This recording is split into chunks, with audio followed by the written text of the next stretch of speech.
नमस्कार मित्रों। जब भी देश में या विश्व भर में जब वैलेंटाइन दिवस मनाया जाता है, उसके आसपास प्रेम की बातें आरंभ हो जाती हैं। प्रेम की केमिस्ट्री, प्रेम का रसायन शास्त्र और बहुत सारी ऐसी बातें हैं जिनके आधार पर चर्चाओं को रखा जाता है, केंद्रित रखा जाता है।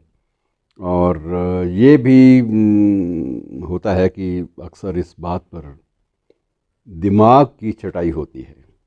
ये दिल के मामले हैं और इसके में दिमाग का जब दखल होता है, मस्तिष्क का, वैचारिकता का, तो भावों पर वैचारिकता का जब भी दखल होगा, हस्तक्षेप होगा, उसका विरोध भाव भी करते हैं, अपने ढंग से करते हैं। और मैं शुरुआत करता हूँ। एक शायर डॉक्टर आल अहमद सरूर बड़े प्रख्यात उर्दू शायर हुए हैं। उनकी एक शेर है उनका कि दिल वो मासूम कि हर शब को कहानी मांगे। कि दिल वो मासूम कि हर शब को कहानी मांगे और अक्ल हर सुबह कहानी में मुआनी मांगे। मुआनी संशोधन। दिल वो मासूम कि हर शब को कहानी मांगे, अक्ल हर सुबह कहानी में मुआनी मांगे। कि दिल में पहले ही बहुत ज़ख्म थे, अब क्या होगा। कि दिल में पहले ही बहुत ज़ख्म थे, अब क्या होगा। हर नया दर्द अलग अपनी निशानी मांगे। तो ये प्रेम का जो चक्कर है, अब इस पे सिर्फ ये नहीं कि दखल जो है वो हम लोगों का रहा है या प्रेमियों का ही रहा है या प्रेमिकाओं का ही रहा है या प्रेम करने वालों या प्रेम का विरोध करने वालों का ही दखल रहा है। इसमें मित्रों दखल मनोवैज्ञानिकों का भी है। अब मनोवैज्ञानिक अपने ढंग से इसकी रसायन शास्त्र की जो स्टडी है, जो अध्ययन है, उसको अपने ढंग से प्रस्तुत करते हैं। और वो ये मानते हैं कि जो प्रेम जो है ये भी एक तरह की केमिकल लोचा जिसे बोलते हैं आम भाषा में प्रचलित। जो साहित्यकार हैं कई बार उस शब्द का वो भी प्रयोग कर लेते हैं कि ये केमिस्ट्री ऑफ लव, ये एक अलग से रासायनिक जो बदलाव आते हैं शरीर में, ये उनसे ही पैदा होती है। वैसे प्यार नाम की कोई चीज़ नहीं है। मैं ये नहीं कहता कि आप उनसे सहमत होइए, आपको असहमति का हक है। आपको, अगर आप प्यार के अलंबरदार हैं तो आपको अपना झंडा बुलंद करने का अधिकार है। लेकिन जो अध्ययन में जो बातें सामने आती हैं उनका हमें ज़रूर कभी कभी नोटिस ले लेना चाहिए। हो सकता है कुछ नई चीज़ें हमारे सामने आएँ और दिलचस्प हों। और अक्सर ये कहा जाता है कि प्यार तो अंधा होता है। अब ये प्यार तो अंधा होता है और इसमें ये भी कहा जाता है कि ये ऊंच नीच, गरीबी अमीरी, इन बातों को कोई महत्व नहीं देता, परवाह नहीं करता।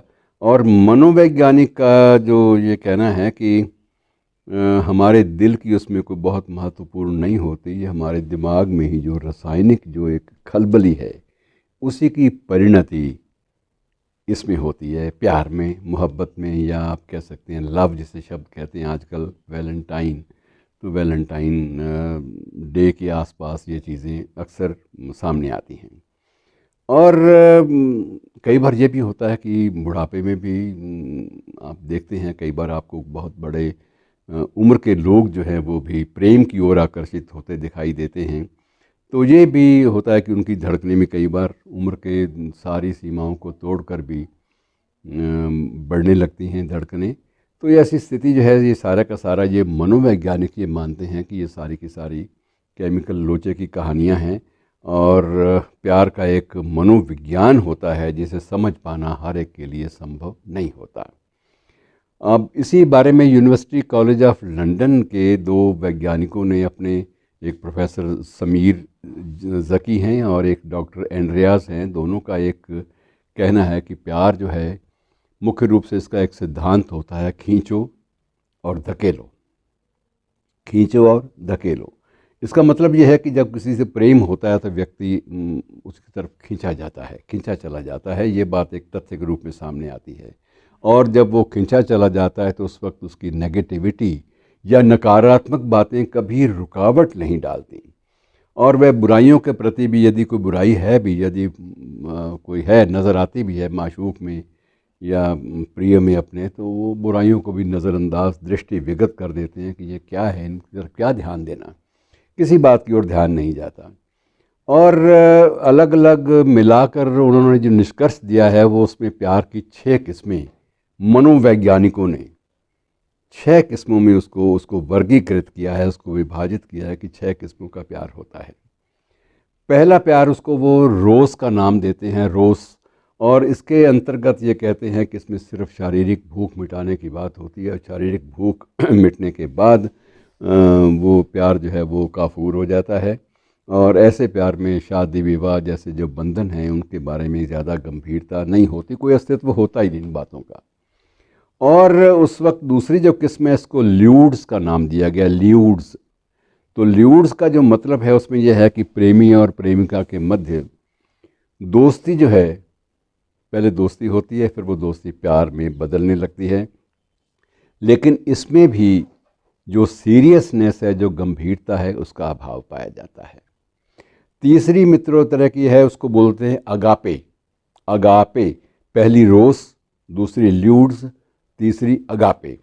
अगापे जो है ये बिल्कुल अलग किस्म की है। इसमें अटूट प्रेम की बातें होती हैं प्रेमी और प्रेमिका के बीच पे, और दोनों एक दूसरे पर मर मिटने और जान देने और क्षमा परवाना, ये सारी की सारी जो प्रतीक हैं इनका प्रयोग होता है इसमें। और इसके मुताबिक जो है कि बलिदान देने के लिए, कोई भी कुर्बानी देने के लिए तैयार रहते हैं दोनों ही एक दूसरे के लिए। और इसी तरह से ये प्यार जो है धीरे धीरे मैनियाक, मैनियाक दीवानापन, दीवानगी जिसे आप बोलते हैं कि दीवानगी जब सिर पे सवार होती है, कई बार इसको दीवानापन भी कहा जाता है ना। तो ये दीवानगी जो है इसको इसको भी एक उसी वर्गीकृत किया गया है, इसका नाम है मैनियाक।